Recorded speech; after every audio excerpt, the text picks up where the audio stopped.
In the history of mixed martial arts, very few names are mentioned with near absolute respect, like Fedor Emelianenko. Over more than 2 decades of competing, he built a legacy that many MMA experts in the United States still consider the gold standard of greatness in the heavyweight division. Fedor was once the heavyweight champion of Pride FC, the biggest MMA organization in the world in the early 2000s, and held that belt for many years, defeating a long list of top opponents from that era. He also won multiple world championships in combat sambo, the brutal Russian combat sport, proving that his skills weren't limited to just one ring. For nearly a decade, Fedor was almost unbeatable, an undefeated streak that turned him into a nightmare for every heavyweight fighter. He defeated legendary names like Antonio Rodrigo Nogueira, Mirko Cro Cop, Mark Coleman, and Kevin Randleman, warriors who had once dominated major promotions. With his calm, precise, and astonishingly efficient fighting style, fans and experts alike called him the last emperor. Many rankings in the United States, from martial arts magazines to major sports networks, place him on lists of the greatest MMA fighters of all time. But the titles, the championship belts, and the resounding victories are only the part the world saw. Behind the bright lights of the Japanese and American arenas was an entirely different life, a life that few people truly understand. Fedor grew up during the collapse of the Soviet Union, when poverty, instability, and violence seeped into every neighborhood of small industrial cities. His life didn't begin with glory, but with hardship, cramped apartments, and years of learning to endure from a very young age. While the world later saw a cold warrior who almost never changed his expression in the cage, inside he was a man who lived with strict discipline and a deep belief in family, faith, and responsibility. He didn't enjoy fame, didn't seek the spotlight, and always kept his personal life separate from the world of fighting. That's why, for more than 30 years, Fedor Emelianenko has lived 2 parallel lives, one of violence, where every fight could end with a single punch, and another, quiet and private, where he was simply a husband, a father, and a man trying to keep his soul at peace amid the chaos of fame. Before we continue exploring the turbulent journey of this enigmatic man, please hit subscribe to the channel and turn on notifications so you don't miss the deep stories about sports legends who changed an entire era in 1976. On the other side of the world from what American audiences were familiar with, the Soviet Union still existed as a superpower, but beneath its hard surface, cracks had already begun to appear. In the small industrial cities far from the lights of Moscow or Leningrad, life for working people was never easy. It was in that context that, in an ordinary working-class family, a boy was born, the boy the world would later come to know as Fedor Emelianenko. But at that moment, no one imagined that the tiny child in that cramped room would one day become a legend in world martial arts.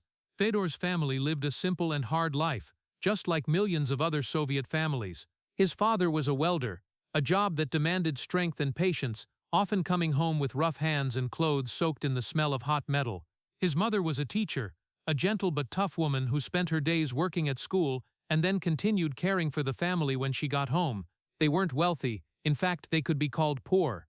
The apartment they lived in was so small that everything seemed to touch, the dining table against the wall, the bed next to the window, and the cramped corners where children had to learn to share space from a very young age. Winters in the Belgorod region were long and freezing, the cold seeping through old window frames and covering the whole city in a heavy gray.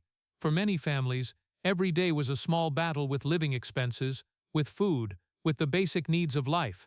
Children who grew up in those conditions rarely had a childhood in the way many in the West understand it. No rooms full of toys, no carefree afternoons just for play. Kids in Staroskol grew up differently. They grew up through work, through helping their parents with small chores around the house, through dusty streets where children had to learn to protect themselves. Sometimes it was fights between groups of teenagers in the neighborhood. Sometimes it was simply the feeling that if you weren't strong, the world around you would swallow you whole. It was in that environment that Fedor began to form his character. He wasn't a loud child, not the type of boy who ran around everywhere to get attention. On the contrary, from a very young age, he was strangely different. Fedor spoke little and listened a lot. When other kids argued, he often stood quietly in a corner, watching. When adults talked, he listened with calm eyes, as if trying to understand the complicated world around him. Many people later said that calmness was exactly what made him special. But back then, it was simply how a boy learned to survive in an environment that was anything but easy. The late 1970s and early 1980s were a time when the Soviet Union began to change. Not immediately, not through obvious upheavals, but through vague feelings that the old system was slowly losing its strength. In small cities like Stary Oskol, that change often showed in very simple ways. Goods became scarcer, jobs more unstable, and workers grew more exhausted after long shifts. For a child like Fedor, all of that became the foundation of life. He grew up not in comfort, but in endurance, not in indulgence, but in discipline. His parents didn't have much to give their children beyond one simple lesson: work hard, live honestly, and never give up in the face of hardship. And perhaps that simple lesson followed Fedor his whole life. People who met him as a child often remember a boy with eyes more serious than his age. Not the eyes of a dreamy child, but the eyes of someone learning to understand the world.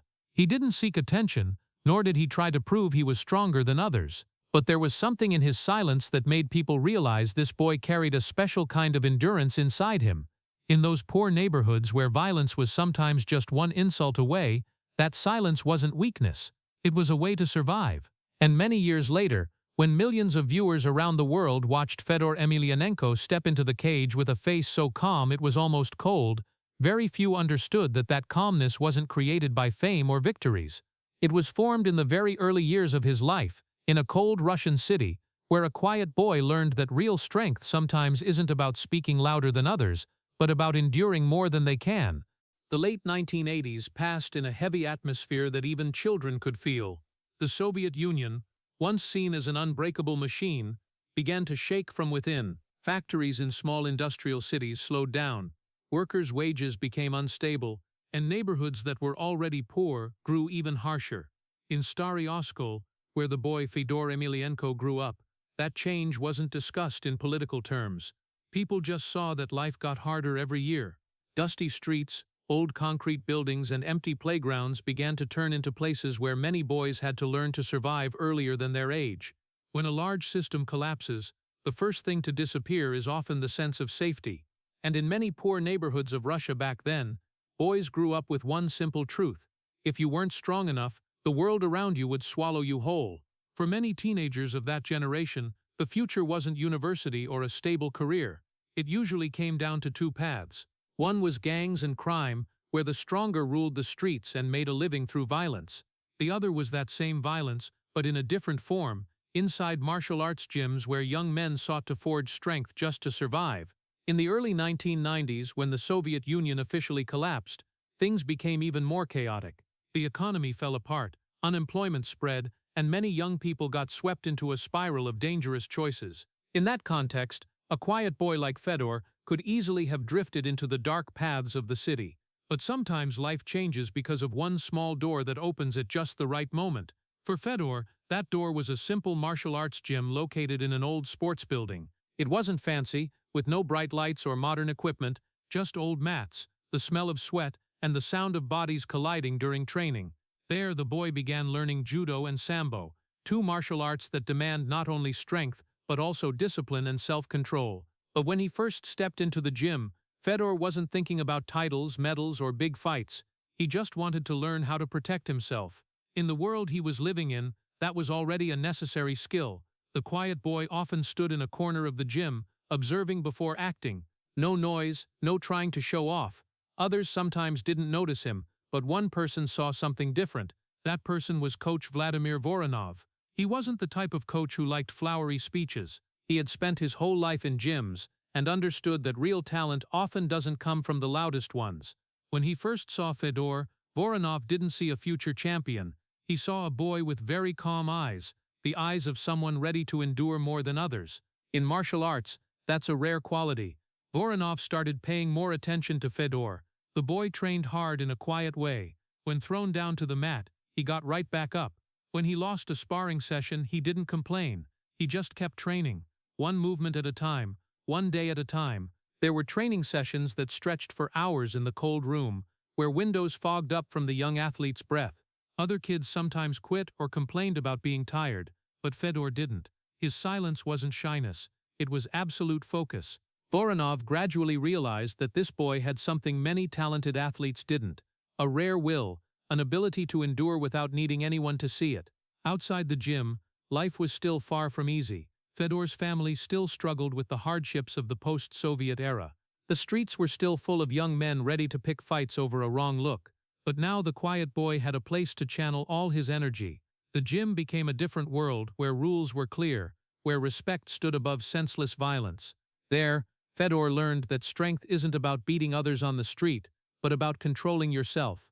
The hours of judo and sambo taught him how to use an opponent's weight, how to stay calm when attacked, and most importantly, how to get back up after every fall. Gradually, those around him began to notice that this quiet boy was different, not because he won more sparring matches than others, but because of the way he faced hardship. There were brutal training sessions that made many people leave halfway through, but Fedor stayed. There were days when his body was so exhausted it seemed he couldn't stand, but he kept training. Voronov saw that and understood that sometimes great athletes don't start with superior talent. They start with an endurance others can't imitate. In the years that followed, when the whole world watched Fedor Emelianenko step into the cage with a face so calm it was almost emotionless, many thought it was a psychological tactic. But in reality, that calmness had been formed long before he became a professional fighter. It was forged in that small gym in Staroyskol, where a boy stepped in, not to become a champion, but simply to learn how to survive. And it was in that humble place, amid old mats and grueling sessions, that Fedor's will began to take shape. A quiet, resilient, and powerful will that many years later would leave the entire martial arts world in awe. In 1991, an event occurred that completely changed the lives of millions of people in Eastern Europe. The Soviet Union collapsed. To many in the West, it was a historical milestone recorded in textbooks. But for those living inside that country, especially working-class families in small industrial cities, that collapse wasn't just a page in history. It was a shock to everyday life. Factories shut down, wages disappeared. The systems that once maintained social order suddenly fell apart. Russia entered a period that many later called one of the most chaotic eras in the country's modern history. In Staroyskol, where the young Fedor Emelianenko was growing up, those changes appeared day by day. The familiar streets began to feel different. Adults spoke in lower, more worried voices. Goods became scarcer. Paychecks arrived late or not at all. And in that atmosphere of instability, many young people started looking for other ways to survive. For many young athletes during that time, sports were no longer a realistic option. Sports clubs lacked funding. Gyms closed or operated on a shoestring. Competitions became rare. When faced with the reality that hard training no longer guaranteed a stable future, many abandoned the ring. They turned to the paths that chaotic Russia was opening up. Some joined the rapidly growing criminal gangs in industrial cities. Those gangs recruited strong young men accustomed to violence and unafraid of risk. Others became mercenaries or joined private security companies, an industry that boomed in a time when wealthy businesses and individuals needed protection. For many young people, that seemed like the only way to make money and survive. Those choices also appeared in front of Fedor. The quiet young man from the sambo gym was now older, stronger, and certainly aware that the world around him was changing fast. But instead of taking the easier paths, he chose a much harder one. Fedor joined the military. In a country in chaos, the army was still one place that retained some of the old system's discipline. For Fedor, it wasn't just a duty. It was an environment where the values he had learned in the gym, discipline, patience, and endurance, could continue to exist. Military life was far from easy. Long days of physical training, strict drills, and an environment where mistakes could cost you immediately. But for Fedor, that wasn't unfamiliar. His years of judo and sambo training had prepared him for those challenges. While many his age tried to escape responsibility, Fedor accepted it as a natural part of life. The military helped him maintain discipline, and more importantly, it gave him time to keep training in martial arts. In the rare free hours, he still trained. No audience, no prizes, no promise of fame, just mats, sweat, and the endless repetition of techniques he had learned since his teenage years. Those around him sometimes didn't understand why he persisted when so many others had quit. But for Fedor, martial arts wasn't just a sport. It was a way to keep himself from being swept into the violent waves of a changing society.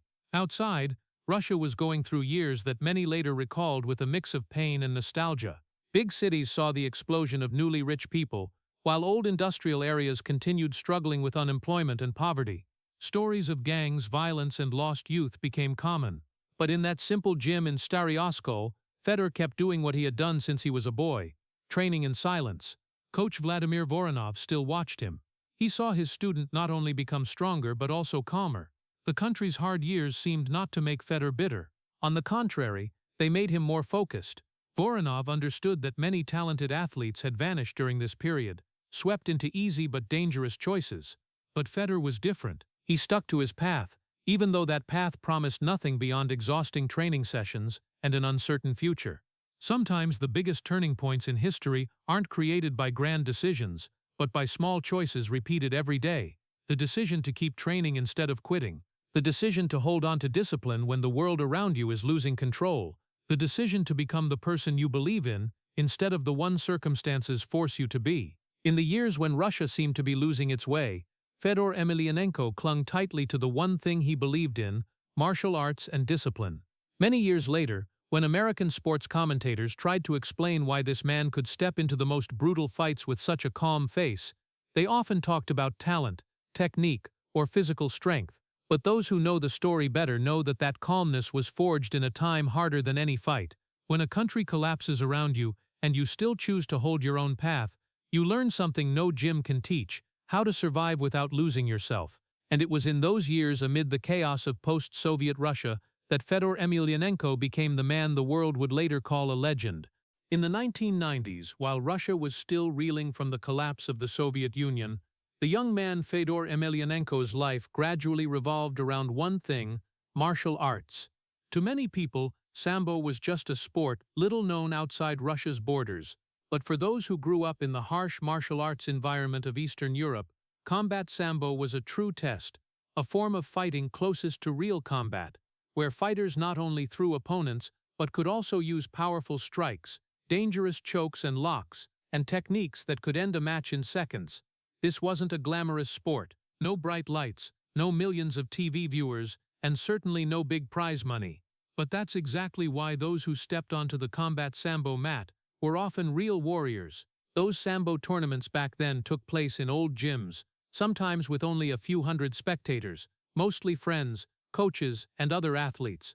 No grand music, no dramatic introductions, just two people stepping onto the mat, bowing to each other, and beginning a fight that could be very short but was always extremely brutal. Combat sambo was known as the sport where powerful throws could shake the entire floor, where fighters had to endure pain and fatigue every second. To many, it was too dangerous a path to pursue long-term. But for Fedor, it was where he felt he belonged. He started competing quietly, just like the way he had always entered the gym since he was a kid. No showboating, no grand declarations, just meticulous preparation and an almost absolute focus. His first opponents might not have known much about him. They only saw a young man with a solid build, a calm face, and eyes that showed little emotion. But when the fight began, they quickly realized that that calmness wasn't hesitation. It was a different kind of strength, the strength that came from complete self-control. Fedor didn't always win with spectacular strikes. Instead, he won with patience. He observed his opponent, waited for the right moment, then unleashed a throw or a lock so precise it was almost impossible to defend. In combat sambo, where a single mistake could mean getting your arm locked or being taken down in an instant, that precision was an invaluable advantage. Gradually, his victories started to pile up, one fight after another, one tournament after another. People in the martial arts world began mentioning the name Fedor Emelianenko with growing respect. Coach Vladimir Voronov watched all of this with his characteristic calm. He knew his student wasn't the type to get swept up in the spotlight. For Fedor, every win wasn't a moment to celebrate, but a small step forward on the long road of training. In the gym, he still trained like before. There was no sign that he saw himself as a rising star. The sessions were still as grueling as the first day. Throws were repeated hundreds of times, and when a training session ended, Fedor was often the last one to leave, continuing to perfect every small technique. Those efforts gradually brought bigger results. In international combat sambo tournaments, Fedor began to stand out. Fighters from different countries had to face his unique fighting style, a combination of raw power and an almost cold calmness. He didn't rush, he didn't waste energy, he just waited for the right moment, and when that moment came, the fight usually ended very quickly. Time after time, Fedor stepped onto the podium. He won the Combat Sambo World Championship not once but 4 times, an achievement that made many in the martial arts world start to realize they were witnessing the rise of a special fighter. But outside the gym and the tournaments, Fedor's life remained almost unchanged. No press surrounding him, no advertising contracts, no fans asking for autographs on the street. In Stary Oskol, he was still the quiet young man everyone had known for years. He still went to train every day, still lived a simple life like any other working person in the city. If there was any difference, it was only the quiet respect from those who understood martial arts. They knew that in that humble gym, a warrior was gradually taking shape. There was a paradox in those years. In the small world of combat sambo, Fedor had become a champion. But in the rest of the world, almost no one knew who he was. His titles weren't broadcast live, weren't mentioned in major newspapers, and certainly didn't make him famous. But perhaps that very silence allowed him to develop in his own way. No media pressure, no stage lights, just martial arts, discipline, and a path he continued to walk every day. Many years later, when American audiences started hearing the name Fedor Emelianenko and wondered where this mysterious man came from, the real answer lay in those quiet years. In the brutal combat sambo tournaments, where prize money was almost negligible and danger was always present, Fedor honed the most important thing, the ability to fight without needing the world's attention. And it was in that silence that the true champion was forged. In the late 1990s, while Fedor Emelianenko had already become a respected name in the world of combat sambo, a new and highly controversial sport was starting to draw attention in many places around the world. Mixed martial arts, MMA. At that time, MMA wasn't the tightly organized sport it would later become. It was more like an experiment, an arena where fighters from different backgrounds stepped in to see which fighting style would ultimately survive. The rules were still vague, protection was minimal, and the fights often ended with scenes that made many people turn away. To many viewers, MMA was chaos. To many fighters, it was opportunity. The earliest MMA tournaments attracted some very special individuals. There were Olympic-level wrestlers with near-overwhelming power. There were giant kickboxers whose kicks and punches could finish a fight in just seconds. And there were also those from lesser-known worlds, street fighters who were already familiar with violence long before entering the cage. In an environment like that, every match felt like an experiment. No one was sure which style would win. A judo fighter could beat a boxer, a wrestler could take down a kickboxer, and sometimes a complete unknown would be the last one standing. It was in that chaotic era that Fedor began stepping into MMA. The decision wasn't an easy one. Combat sambo had already brought him respect in the martial arts community, but MMA was a completely different world. It was harsher, more dangerous, and offered little guarantee for the future. But those who truly knew Fedor understood that he wasn't looking for safety. He was looking for challenge, and MMA, with all its chaos, was the perfect place to test himself. Fedor's first fights took place in small tournaments, where the audience sat very close to the mat and could hear every impact. There were no big lights, no famous commentators, just two fighters stepping onto the mat and a referee standing between them. Fedor's opponents were often bigger than him. Many of them had massive builds, used to overpowering opponents with sheer strength. Others had brutal experience from different combat sports. In an environment like that, many thought a calm sambo fighter like Fedor would struggle, but they were wrong. Right from his earliest fights, one thing started becoming clear. Fedor didn't fight like the others.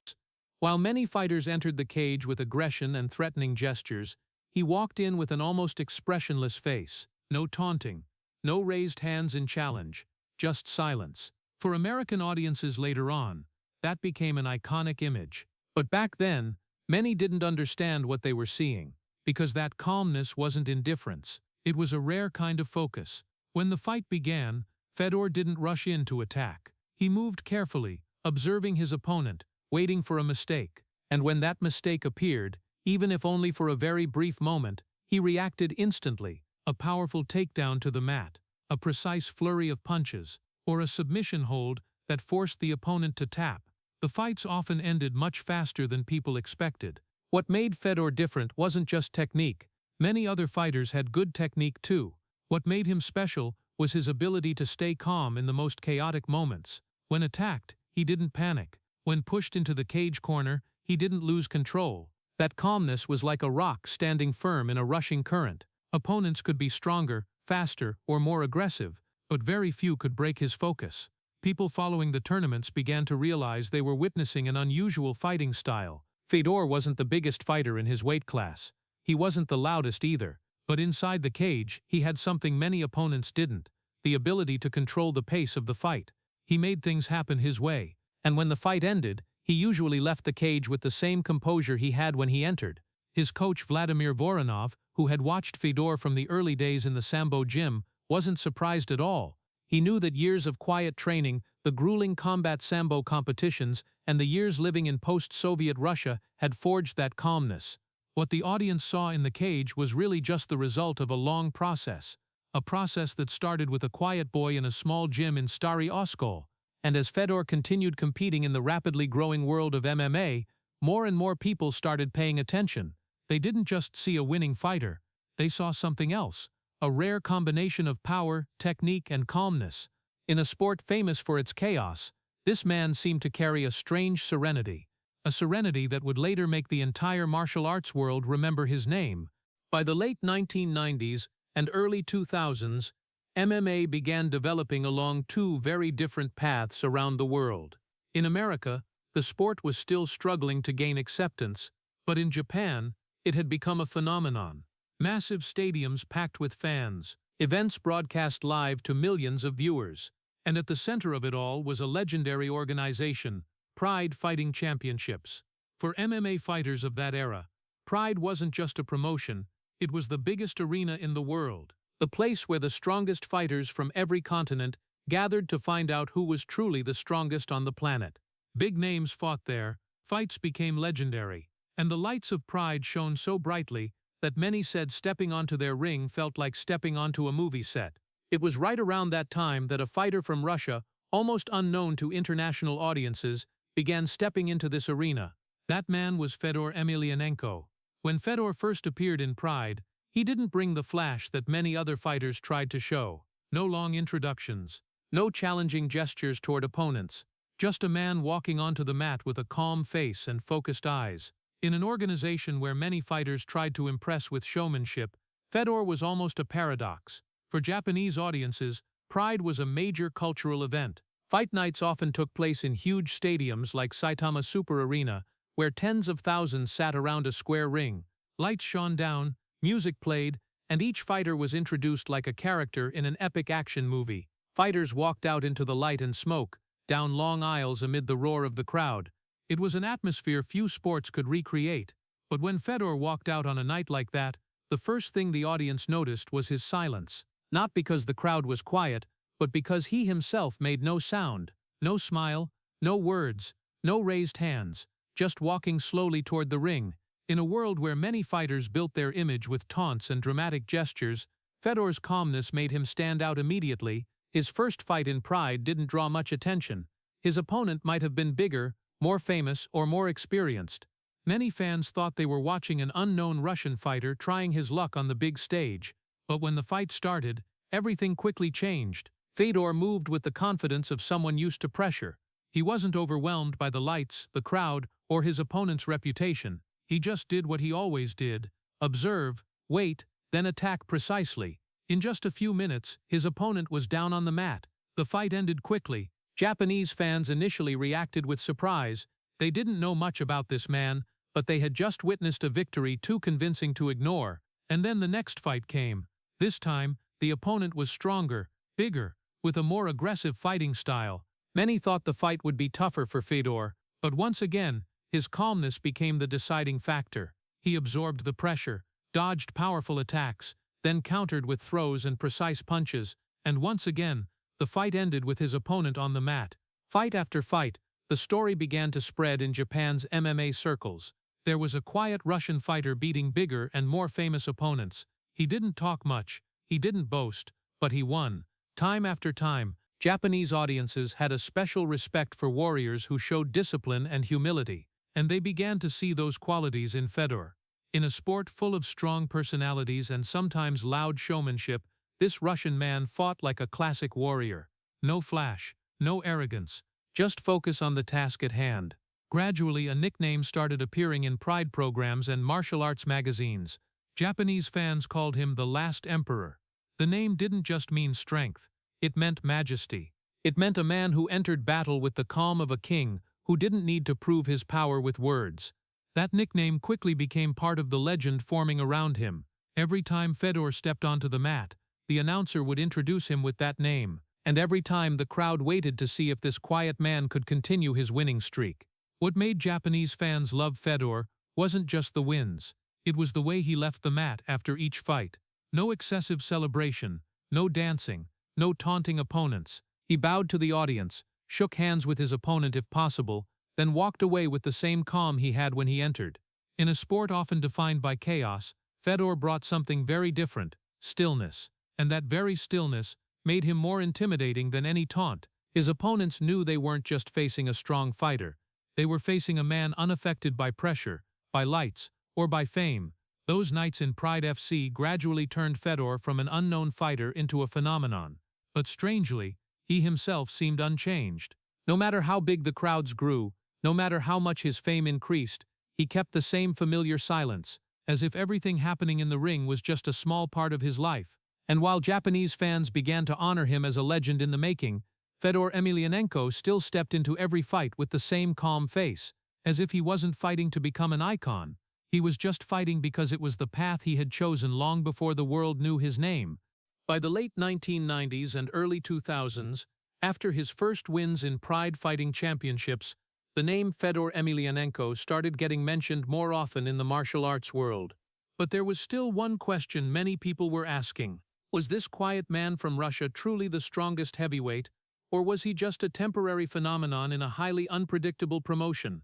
To answer that question, Fedor had to face a man whom almost the entire MMA world at the time respected and feared: Antonio Rodrigo Nogueira. Nogueira wasn't just a strong fighter.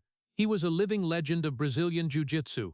For many years he had built a reputation as one of the most dangerous submission specialists to ever step onto an MMA mat. Many fighters could take him down to the ground, but very few dared to stay there long, because once the fight hit the mat, Nogueira turned into a machine. His arm locks, leg locks, and chokes could appear from angles his opponents never prepared for. Many believed that if the fight stayed on the ground for long, almost no one could escape his trap. So when the fight between Fedor and Nogueira was announced, it immediately became one of the most anticipated matches in Pride history. Not just because the heavyweight championship was on the line, but because it was a clash between two completely different styles. On one side was Nogueira, the Brazilian submission master, famous for his extraordinary endurance and sophisticated locking techniques. On the other was Fedor, the quiet Russian fighter with sambo roots and powerful punches, who had beaten many big names but still hadn't been fully recognized by the world as the true champion. The fight night unfolded in an atmosphere of tension that Japanese audiences could feel from the very first minutes. Tens of thousands sat in the stadium, lights shining down on the mat where two warriors prepared to enter one of the most important battles of their careers.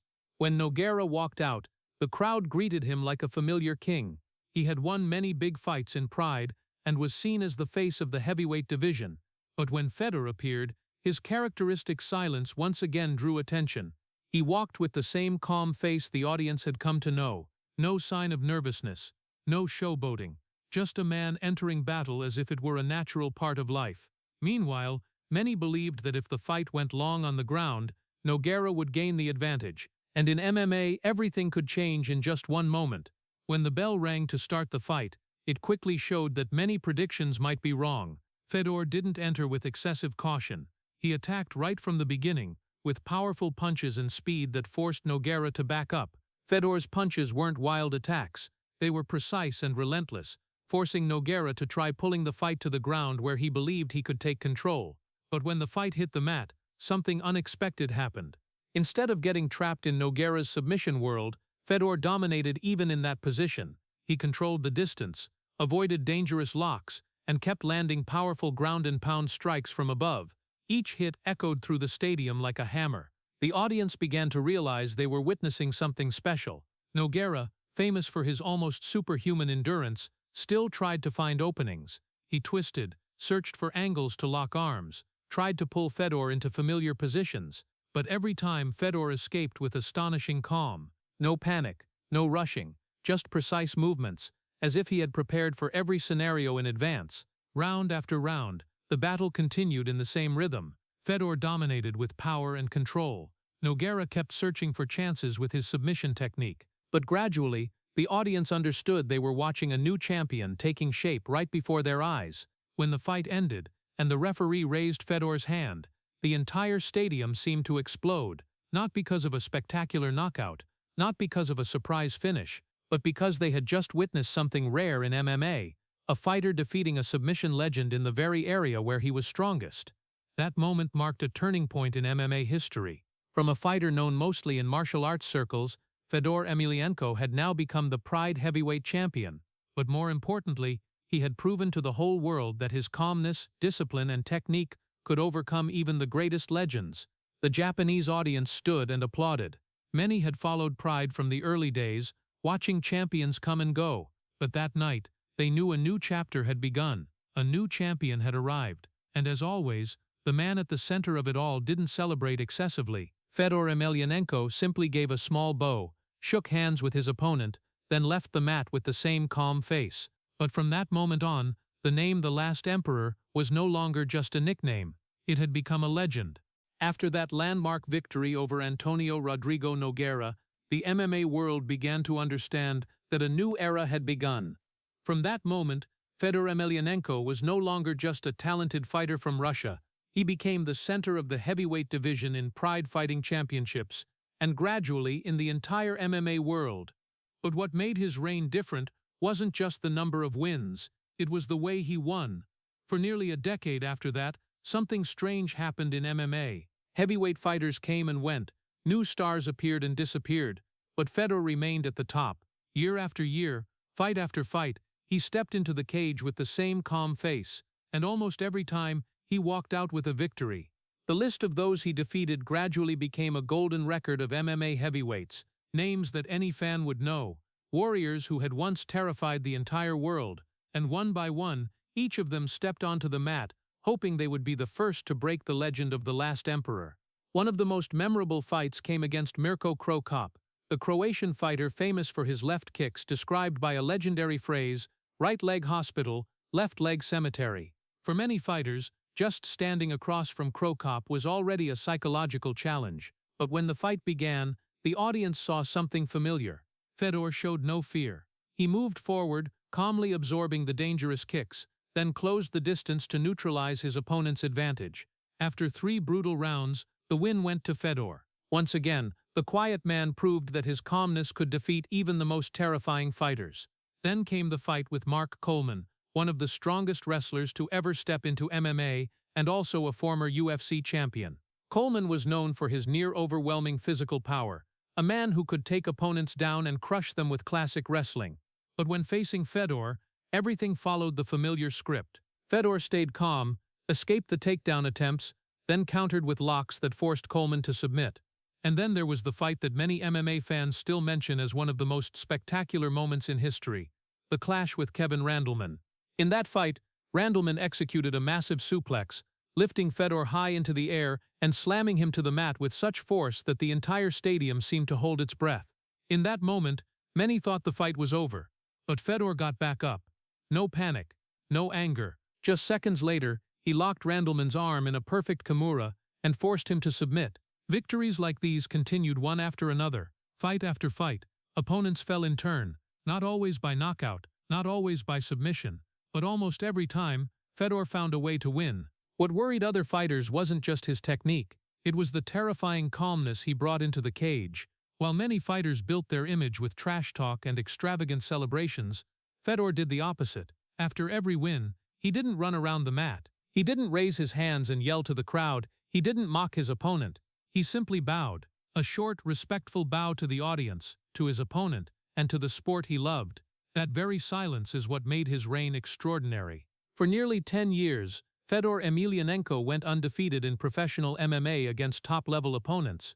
In a sport where a single punch can change everything, that undefeated streak was almost unbelievable. Sports commentators began searching for explanations for this phenomenon. Some said it was his unique sambo technique, others said it was his physical strength and extraordinary endurance. But those who truly understood Fedor's story knew the answer was much deeper. The calmness he brought into the cage wasn't a tactic, it was the result of an entire life. A childhood in poverty, years of growing up in chaotic Russia, long training sessions in the small gym in Stary Oskol, All of that had created a man whom the pressure of a big fight could not shake. So while the MMA world grew louder and louder, Fedor's reign was built on something very different: silence. Not the silence of fear, but the silence of a man who knew exactly who he was.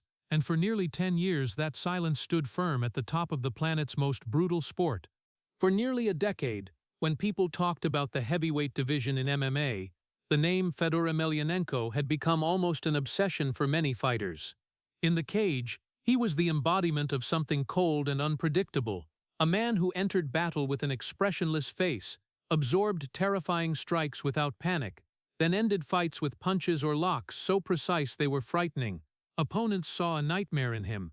Fans saw an almost unbeatable warrior. But what very few understood at the time was that Fedor's real life was completely different from the image the MMA world saw in the cage.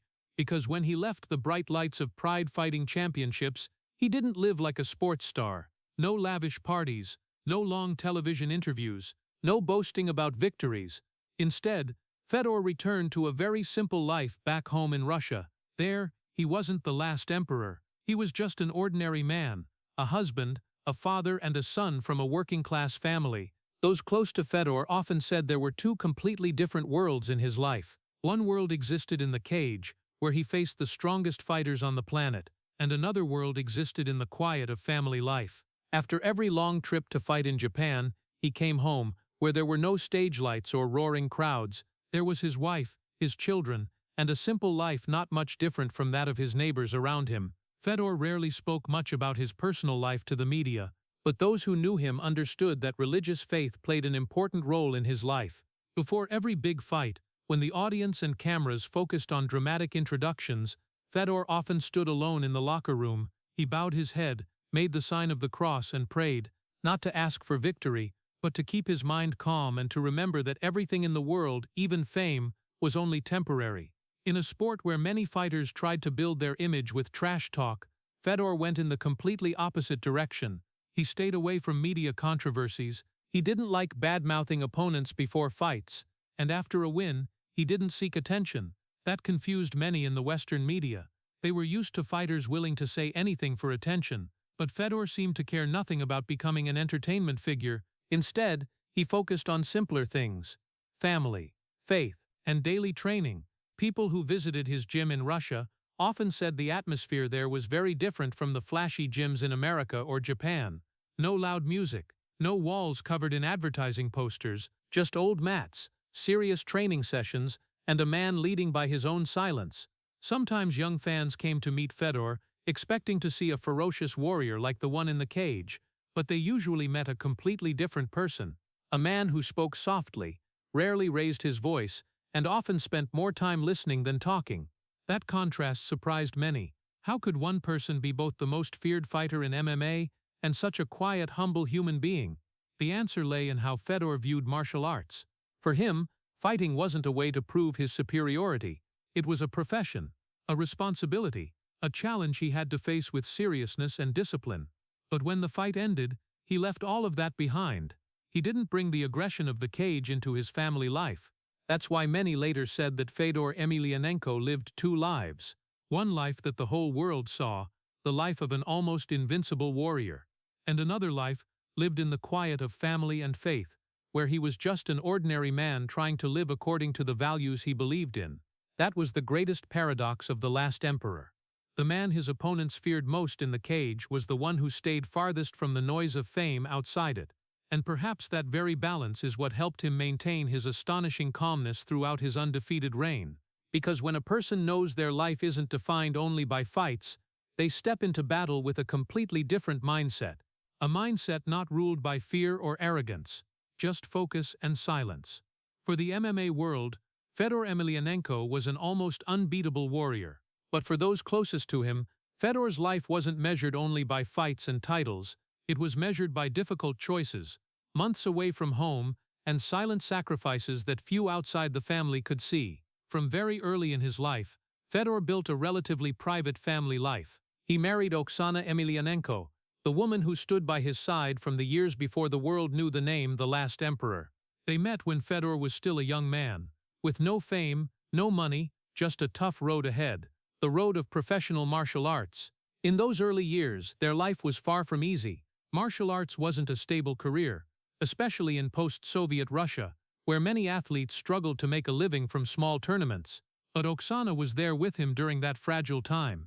As Fedor's career began to grow, especially after he became champion in Pride Fighting Championships, his family's life also changed. Flights to Japan, long training camps, and increasingly packed fight schedules made the time he could spend at home less and less. While fans saw him step into the cage for just a few minutes or rounds, they rarely saw the months of preparation before that. Months when Fedor lived almost entirely in the gym, training for hours every day to prepare for a single fight. During those times, family became his most important anchor. When he returned home after long trips, Fedor didn't talk much about wins or titles. He spent time with his children, trying to make up for the days he had missed. People who knew the Emelianenko family often said Fedor always tried to keep family life separate from the MMA world. He didn't want his children to grow up under the spotlight of fame. He wanted them to have a normal childhood, something he didn't fully have as a kid. But the career of a heavyweight fighter was never an easy path for a family. Every time Fedor stepped into the cage, it wasn't just him facing danger. His family faced worry too. In MMA, one mistimed punch could change everything.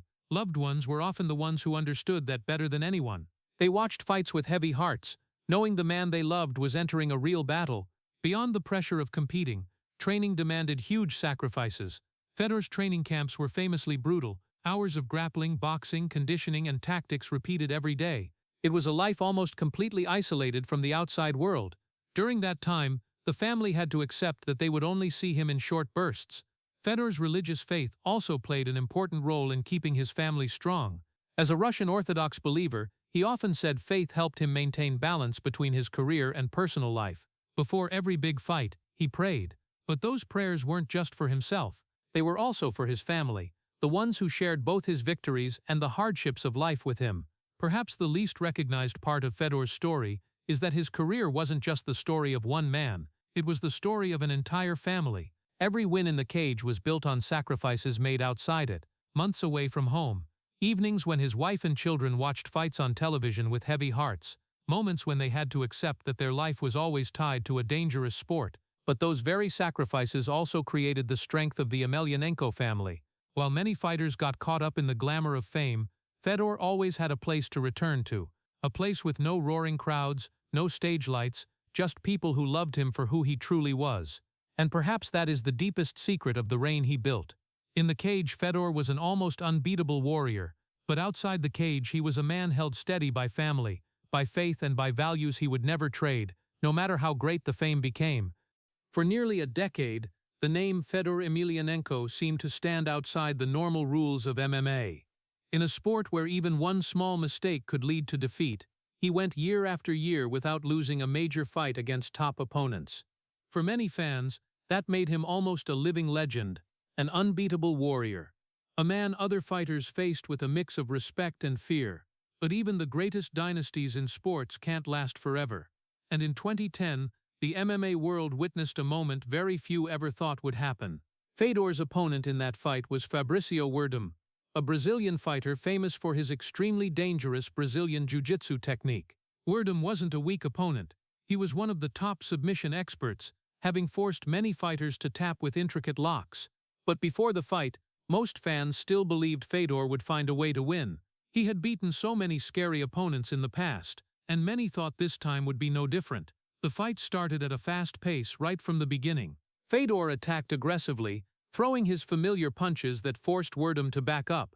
In those first few seconds, the crowd saw the familiar image, the last emperor moving forward, overwhelming his opponent with decisiveness. But MMA is a sport where everything can change in just one moment.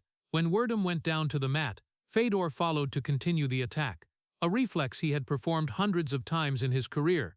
But this time, his opponent was one of the most dangerous submission masters in the world. Just seconds later, Werdum locked Fedor's arm tight in a perfect triangle armbar. The arena suddenly went quiet.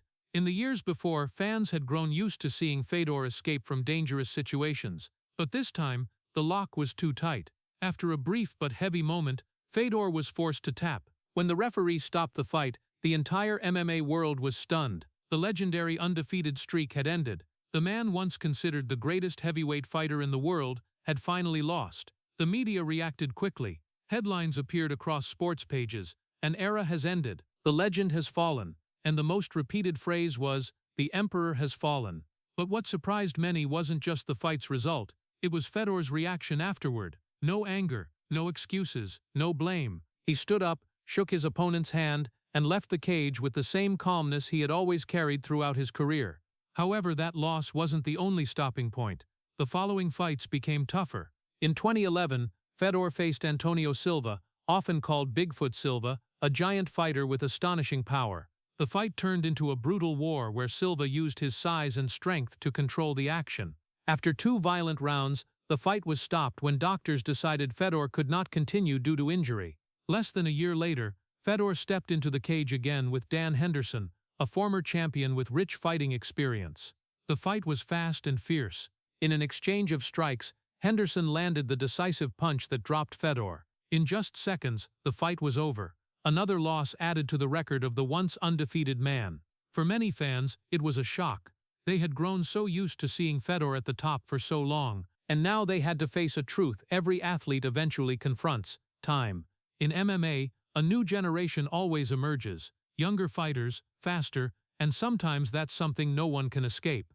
But if the media wanted to see the collapse of a legend, they didn't fully understand who Fedor Emelianenko was, because for him, defeat wasn't the end. It was just part of the journey he had accepted from the day he first stepped into that small gym in Stary Oskol.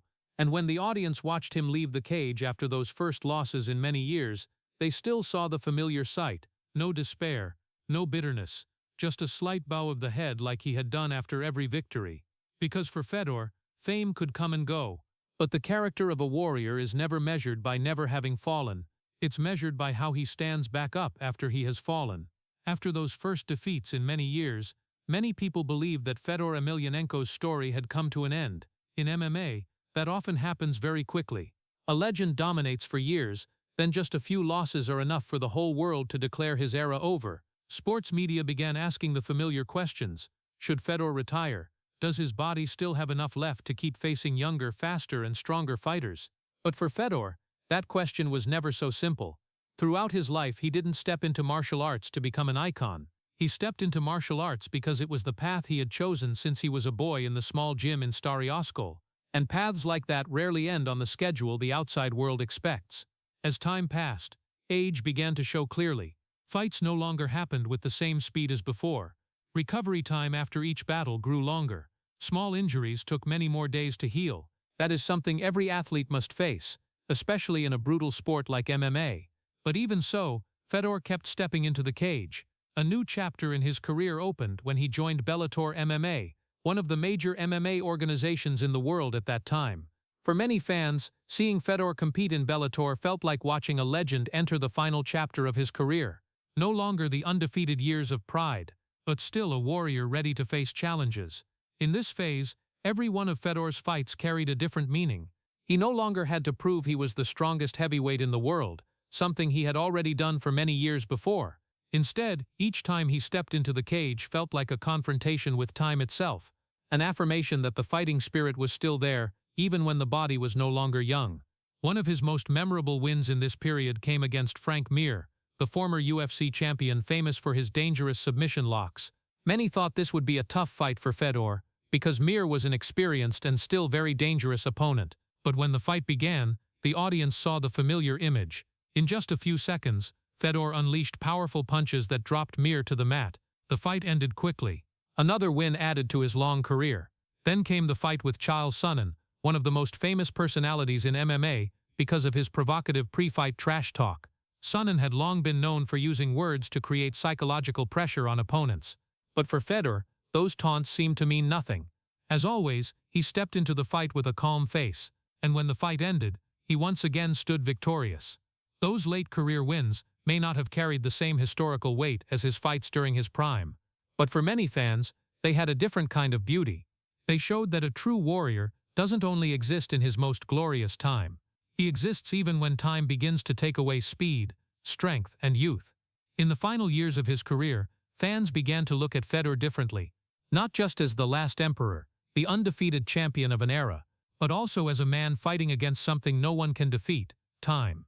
And what makes his story special is the motivation behind those fights. Fedor didn't return to the cage to reclaim lost fame. He didn't fight to prove anything to the media. He fought because it was part of who he was.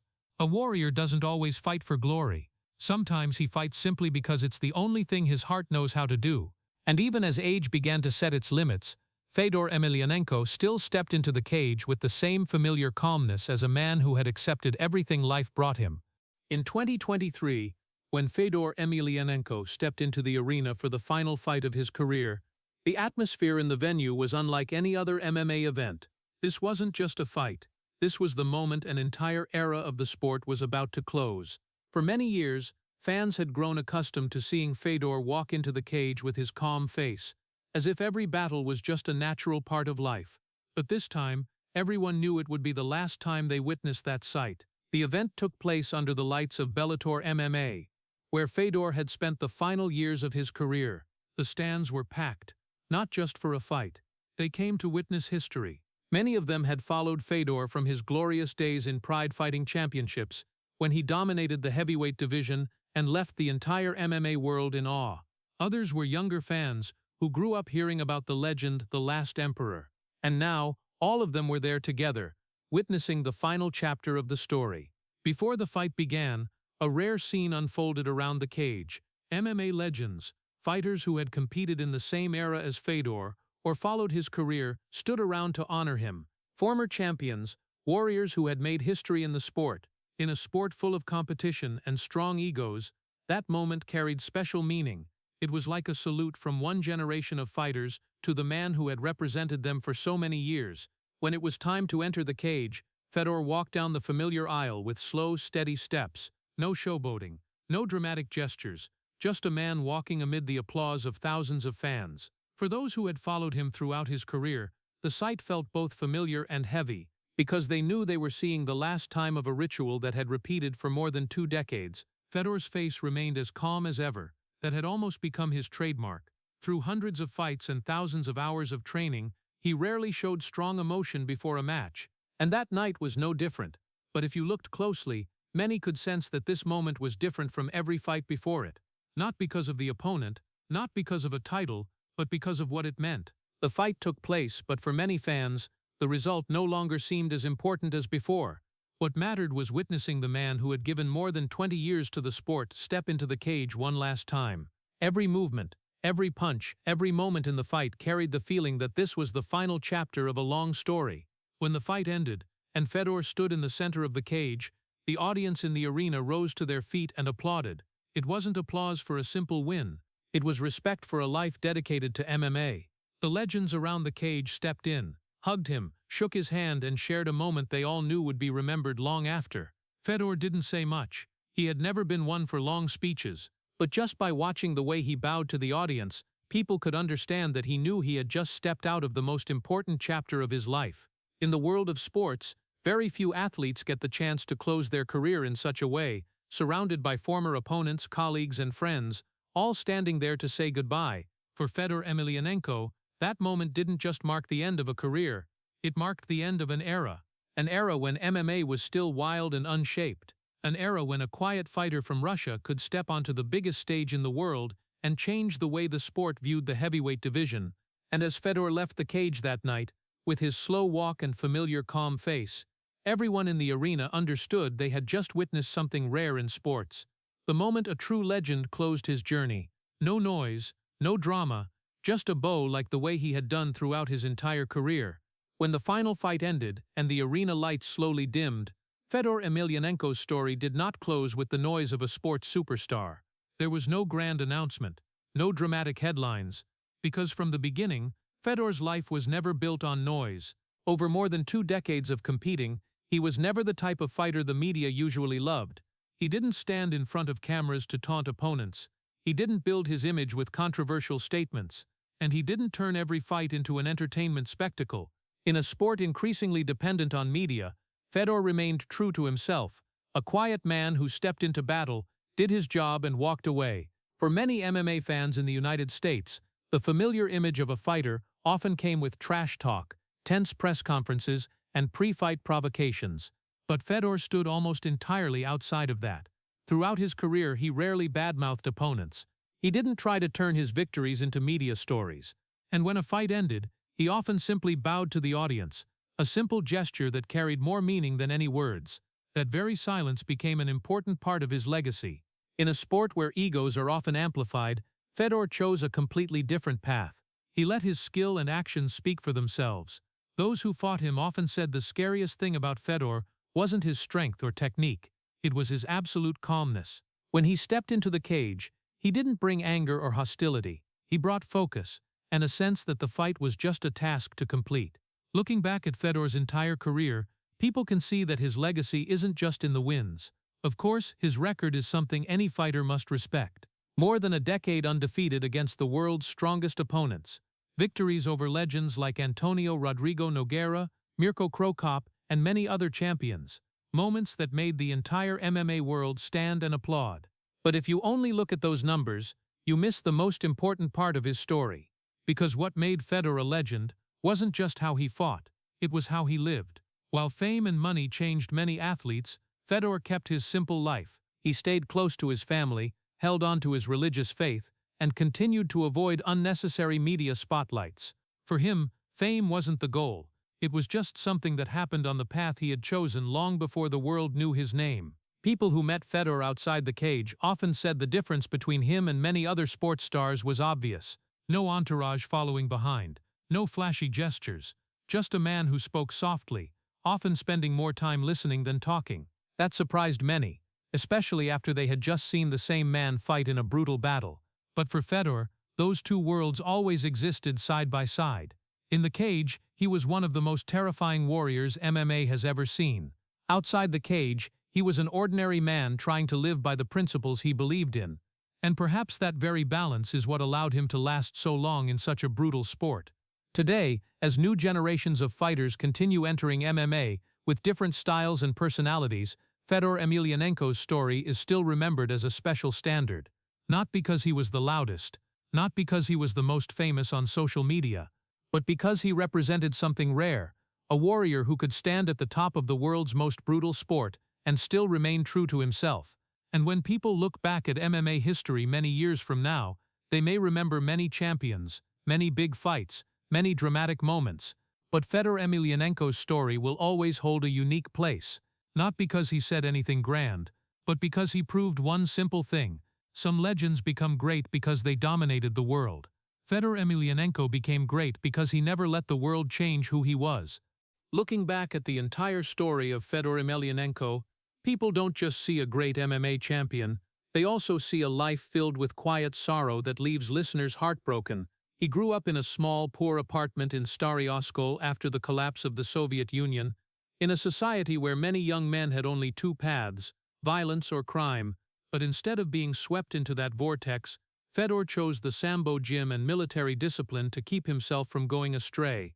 It was those harsh years that forged the cold calmness the world later saw in the cage.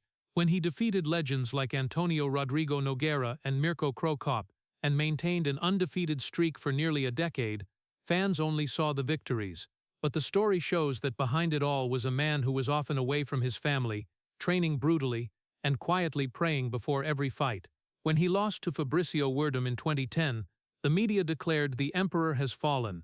But the way Fedor bowed his head and left the cage showed that his character was greater than any win or loss. For American audiences, where sports are often tied to noise and fame, Fedor's story carries a profound lesson. True strength doesn't lie in being the loudest or the most dazzling, but in discipline, humility, and the ability to hold on to one's values amid fame. In a modern society full of competition and pressure, Fedor's legacy isn't just his victories, it's the way he proved that a person can reach the very top without losing their decency and calmness. If the story of Fedor Emelianenko has made you think about the power of humility and unbreakable will, please hit subscribe to the channel and leave a heart emoji to honor a warrior who fought his entire life in silence. Thank you for joining me in today's story, and I'll see you in the next video, where we'll continue exploring the legends who changed the history of world sports.